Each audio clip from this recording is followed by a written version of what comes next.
NDA सौहृदगढ़े पिछले चुनाव में बीजेपी ने पालक्काड़ से देश जिनके लिए गौरव करता है, दुनिया में जिनकी प्रतिष्ठा है, ऐसे हमारे मेट्रो मैन ई श्रीधरन जी को चुनाव मैदान में उतारा था। लेकिन वो यहां दूसरे नंबर पर रहे और इन नतीजे से हम दिल्ली में जितने दुखी हुए उससे ज्यादा मेरे पालक्काड़ के भाई बहन दुखी हुए थे। आप लोग बहुत दुखी हुए थे। अब इस बार शोभा सुरेंद्रन जी को बीजेपी ने अपना कैंडिडेट बनाया है। शोभा जी आप सभी की पुरानी परिचित है। आपके बीच रहकर उन्होंने जनसेवा का काम किया है। इस बार उन्हें रिकॉर्ड वोटों से विजयी बनाना है और मेरे जो साथी बैठे हैं उनको भी भारी मतों से विजयी बनाना है।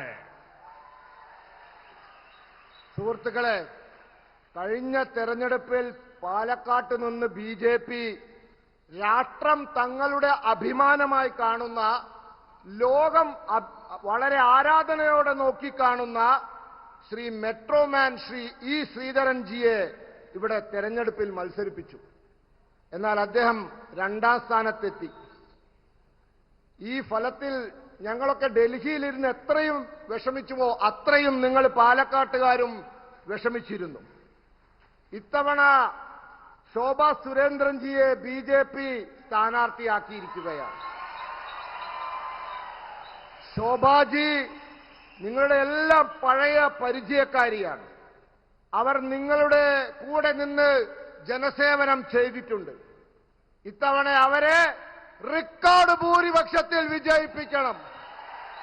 അവരോടൊപ്പം ഇവിടെ ഇരിക്കുന്ന മറ്റു സ്ഥാനാർത്ഥികളെയും നിങ്ങൾ വലിയ ഭൂരിപക്ഷത്തിൽ വിജയിപ്പിക്കണം. साथियों, पालक्काड़ को केरलम का नेल्लारा कहा जाता है। इसकी ये पहचान बनाने के पीछे हमारे किसान भाई बहनों की मेहनत है। लेकिन केरलम का वही किसान आज संघर्ष कर रहा है। आप सब जानते हैं, धान की खरीद में यहां बार बार देरी होती है, भुगतान समय पर नहीं मिलता। हजारों किसान इस अव्यवस्था से परेशान है। സുഹൃത്തുക്കളെ, പാലക്കാട് കേരളത്തിന്റെ നെല്ലറ എന്നാണ് അറിയപ്പെടുന്നത്. ഈ വിശേഷണം പാലക്കാടിന് ലഭിച്ചത് നമ്മുടെ കൃഷിക്കാരുടെ കഠിനാധ്വാനം കൊണ്ടാണ്. എന്നാൽ കേരളത്തിലെ കൃഷിക്കാർ ഇന്ന് സമരത്തിലാണ്. നിങ്ങൾക്കെല്ലാവർക്കും അറിയാം, ധാന്യത്തിന്റെ നെല്ലിന്റെ സംഭരണം ഇവിടെ സ്ഥിരമായി വൈകുന്നു. വില സമയത്ത് കിട്ടുന്നില്ല. ആയിരക്കണക്കിന് കൃഷിക്കാർ ഈ തെറ്റായ നടപടി കാരണം ഇന്ന് ബുദ്ധിമുട്ടിലാണ്. एंडा सौहृदगढ़े किसानों की समस्याओं का समाधान भी अगर कोई कर सकता है तो सिर्फ और सिर्फ बीजेपी ही कर सकती है और बीजेपी करके रहेगी। केंद्र सरकार की योजनाएं इसका सबूत है। पीएम किसान सम्मान निधि के तहत यहां के 27 लाख से अधिक किसानों को खाते में सीधे उनके बैंक खाते में पैसा मिला है। केंद्र सरकार ने पालक्काड़ के किसानों को लगभग 700 करोड़ रुपए देकर 700 करोड़ रुपए देकर किसानों के खर्च को कम किया है। हमने धान के एमएसपी में भी भारी बढ़ोतरी की है और इसका लाभ हमारे किसान भाई बहनों को हुआ है। लेकिन राज्य सरकार यहां किसानों को राहत देने के बजाय उन्हें कर्ज में धकेल रही है। केरल में बीजेपी एनडीए की सरकार आएगी तो केरल के किसानों की समस्याएं भी खत्म होगी और ये मोदी की गारंटी है। സുഹൃത്തുക്കളെ, കൃഷിക്കാരുടെ പ്രശ്നങ്ങളും അവർ നേരിടുന്ന പ്രതിസന്ധിയും ഈ രാജ്യത്ത് ആർക്കെങ്കിലും പരിഹരിക്കാൻ സാധിക്കുമെങ്കിൽ അത് ഭാരതീയ ജനതാ പാർട്ടിക്ക് മാത്രമാണ്. അതിന്റെ തെളിവാണ് കേന്ദ്ര സർക്കാരിന്റെ പദ്ധതികൾ. PM കിസാൻ സമ്മാൻ നിധിയിലൂടെ കേരളത്തിലെ 27 ലക്ഷത്തിലധികം വരുന്ന കൃഷിക്കാർക്ക് അവരുടെ അക്കൗണ്ടിലേക്ക് നേരിട്ട് പണം ലഭിച്ചുകൊണ്ടിരിക്കുകയാണ്. കേന്ദ്ര സർക്കാർ ഈ പദ്ധതിയിലൂടെ പാലക്കാട്ടെ കൃഷിക്കാർക്ക് ഏതാണ്ട് 700 കോടിയിലധികം രൂപ ഇതുവരെ നൽകിക്കഴിഞ്ഞു. അവരുടെ ബാധ്യത നാം കുറച്ചുകൊടുത്തു. മാത്രമല്ല, ഉൽപാദനങ്ങളുടെ താങ്ങുവിലയിലും നമ്മുടെ ഗവൺമെന്റ് വമ്പിച്ച വർധനവ് വരുത്തിയിട്ടുണ്ട്. ഇതിന്റെ ഗുണം ഇവിടുത്തെ കൃഷിക്കാർക്കുണ്ടായി. എന്നാൽ സംസ്ഥാന സർക്കാർ കൃഷിക്കാർക്ക് സഹായം നൽകുന്നതിന് പകരം താങ്ങുവില ഇനത്തിൽ അവരെ കടത്തിൽ കുടുക്കുകയാണ്.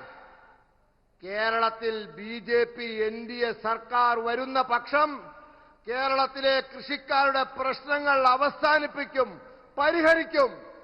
ഇത് മോദിയുടെ ഗ്യാരണ്ടിയാണ്.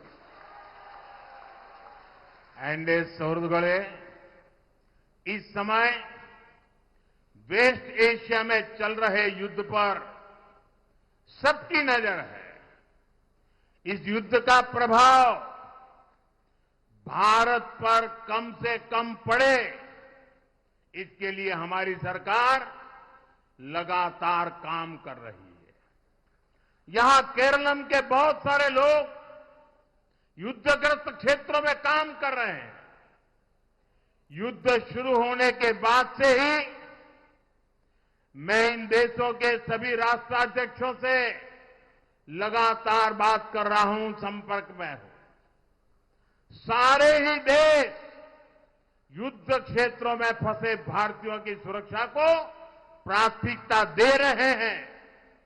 वहां पर हमारे भाई बहनों को कोई तकलीफ ना हो, इसके लिए भारतीय दूतावास भी दिन रात काम कर रहा है। भारतीयों के हितों की सुरक्षा भाजपा एनडीए सरकार के लिए सर्वोपरि है। वहीं संवेदनशील मामले में कांग्रेस जिस तरह की बयानबाजी कर रही है, वो भी आपको याद रखना है। कांग्रेस जिस तरह के बयान दे रही है वो खतरनाक है। कांग्रेस चाहती है कि खाड़ी देशों में रहने वाले കൂടുതൽ വാർത്തകൾക്ക് News 18 Keralam YouTube channel subscribe ചെയ്യുക.